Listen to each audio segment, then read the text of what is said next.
अस्सलाम वालेकुम प्यारे बच्चों। ये 12वीं क्लास है, सब्जेक्ट पॉलिटिकल साइंस, और हमारा आज का टॉपिक है कोल्ड वॉर टाइमलाइन। यानी कोल्ड वॉर में जितने भी कुछ इम्पॉर्टेंट इवेंट्स हुए हैं वो किस साल और कब हुए हैं, तो इसके बारे में हमें मालूम होना चाहिए। तो वही मैं आपको आज विद डेट्स बताऊंगा कि कौन सा इवेंट कब हुआ। सबसे पहले अगर हम बात करेंगे 1947 में, तो उस टाइम अमेरिकन का प्रेसिडेंट जो था हैरी ट्रूमैन, उसका नाम था। तो 1947 में हैरी ट्रूमैन डॉक्ट्राइन, यानी जो आपको मैंने पढ़ाया भी है, वो 1947 में उसका ये Harry Trueman doctrine about the containment of communism, यानी कि जो जिसका बुनियादी मकसद यही था कि कम्युनिज्म को कैसे कंटेन किया जाए। वो 19 हम इस वक्त सिर्फ डेट्स के बारे में ज़्यादा जानकारी हासिल करना चाहते हैं, तो 1947 में ये हुआ।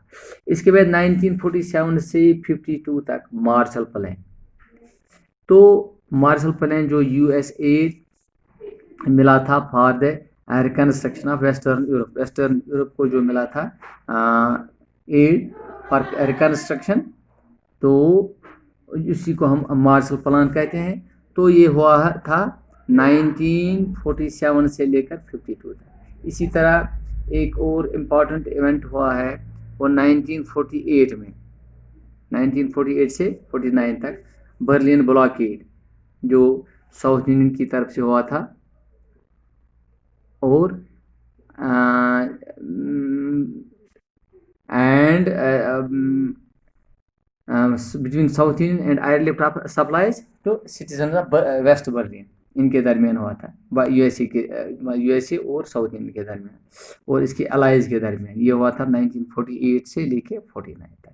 इसके बाद 1950 से 53 तक एक इम्पॉर्टेंट इवेंट हुआ था, कोरियन वार जिसको हम बोलते हैं, यानी कि डिवीजन ऑफ कोरिया हुआ था उस टाइम 1950 से 1953 तक।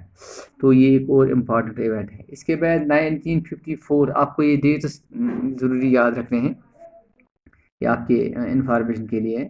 तो 1954 में हुआ है defeat of the French by Vietnamese, defeat of French by Vietnamese कहाँ हुआ है? डी बीन थू उस जगह का नाम था। तो इसके बाद 54 से 75 तक American intervention in Vietnam, Vietnam में अमेरिकन का किस तरह ये जिसको हम कहेंगे इंटरवेंशन, यानी कि इसमें मुदाखलत जिसको हम कहेंगे, वो 1954 से लेके 75 तक। इसके बाद 1955 एक बीच में इवेंट हुआ था, साइनिंग ऑफ बगदाद पैक्ट, यानी कि जिसको आखिर में हमने इसको सेंटर के नाम से भी इसको इसका नाम रखा बाद में। तो 56 में एक और इवेंट, साउथ इंटरवेंशन इन हंगरी, जिस तरह से अमेरिका का इंटरवेंशन वियतनाम में रहा, इसी तरह से साउथ इंडियन का इंटरवेंशन हंगरी में रहा, तो वो 1956 में।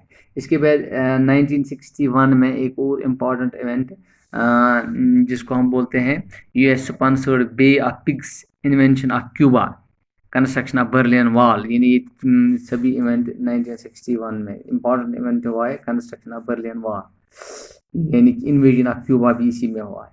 तो 1962 में क्यूबन मिसाइल क्राइसिस, वो मिसाइल क्राइसिस आपको पता है, तो वो 1962 में हुआ। 1965 में इसी तरह अमेरिकन इंटरवेंशन इन डोमिनिकन रिपब्लिक्स।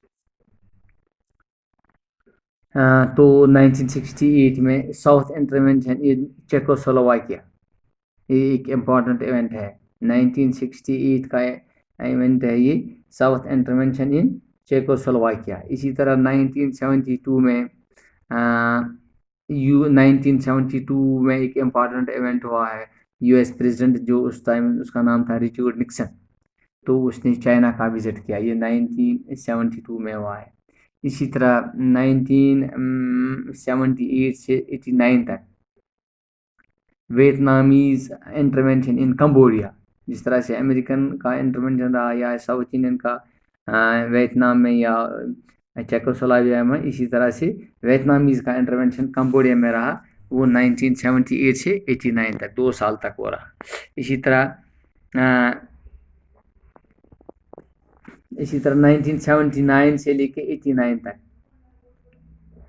ساؤتھ انٹرونشن ان افغانستان. سب کو معلوم ہے کہ افغانستان میں کیا ہوا کیسے ہوا. تو وہ بھی 78 سے لے کے 79 سے لے کر 89 تک،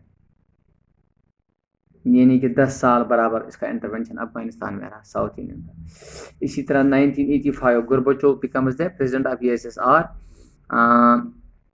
بگنز دا ریفارم پروسیس، یعنی کہ 1985 میں گورباچوف جو ہے میخائیل گورباچوف اس کا نام تھا، وہ USSR کا پریزیڈنٹ بن گیا. تو اسی طرح سے ساؤتھ یونین میں مختلف USSR میں مختلف ریفارم پروسیس کا انعقاد بھی ہونے لگا. اسی طرح 1989 میں برلین وال کا گر جانا، فال آف برلین وال، ماس پروٹیسٹ اگینسٹ گورنمنٹ ان ایسٹرن یورپ، یہ 1989 میں. تو اسی طرح سے 99 میں یونیفیکیشن آف جرمنی 1990. تو 1991 میں ایک بہت ہی ایونٹ ہوا جس کا سبوں کو پتہ ہونا چاہیے، ڈس انٹیگریشن آف ساؤتھ انڈین، یعنی ساؤتھ انڈین کا سپلٹ ہونا، ساؤتھ انڈین کا مختلف کنٹریز مختلف سٹیٹس میں اس کے ٹکڑے ہونا. تو اینڈ آف کولڈ وار ایرا. اسی طرح سے کولڈ وار ایرا جو بٹوین USA اور USSR تھا وہ بھی ختم ہوا، کیونکہ اب ساؤتھ انڈین پاور ہی نہیں رہا.